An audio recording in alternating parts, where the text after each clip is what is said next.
তারিখের এই 12 তারিখের নির্বাচনে আমরা বাংলাদেশে মানুষকে দুই ভাগে বিভক্ত হয়ে পড়েছে দেখতে পাচ্ছি।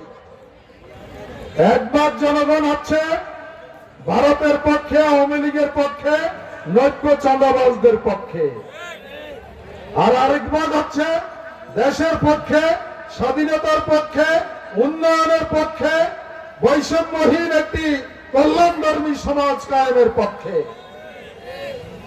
আমরা যারা এখানে বসে আছি, আমরা কি নূতন বাংলাদেশের পক্ষে? হাত তুলে সবাই জানিয়ে দিন বিশ্ববাসীকে। 12 তারিখ আমরা একটি নূতন বাংলাদেশ গড়ব ইনশাআল্লাহ। আমরা আর 54 বছরের সেই গ্লানি, সেই বৈষম্যের দিকে আমরা ফিরে যাব না।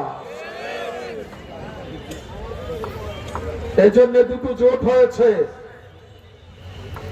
একটি তাদের নেতৃত্বে, আরেকটি জামাত ইসলামের নেতৃত্বে।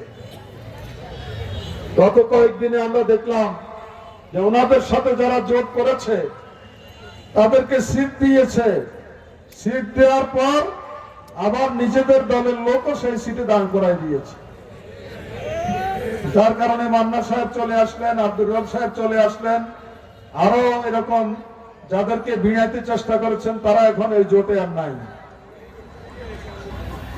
আর আমরা কি করেছি?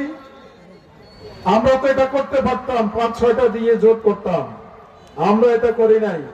বরং আমরা 80টির উপরে আসন আমাদের শরিক দলদেরকে আমরা দিয়ে দিয়েছি। তাহলে রাজনীতিতে এই ধরনের কোন উদারতার নজির বিগত 54 বছরে বাংলাদেশে দেখাতে পারবে কেউ?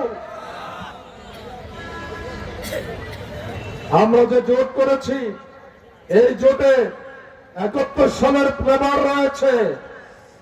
আমরা যে জোট করেছি, এই জোটে ইসলামিক ফ্লেভার রয়েছে, 5টি ইসলামী দল এখানে আছে।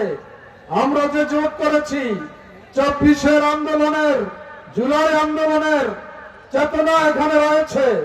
সুতরাং আজকে এই 11 দলীয় জোটকে তারা ভয় পাচ্ছে, তাদের এখন মাথা খারাপ হয়ে গিয়েছে। দেশের জনগণ আজকে 11 দলীয় জোটের পক্ষে অবস্থান গ্রহণ করেছে।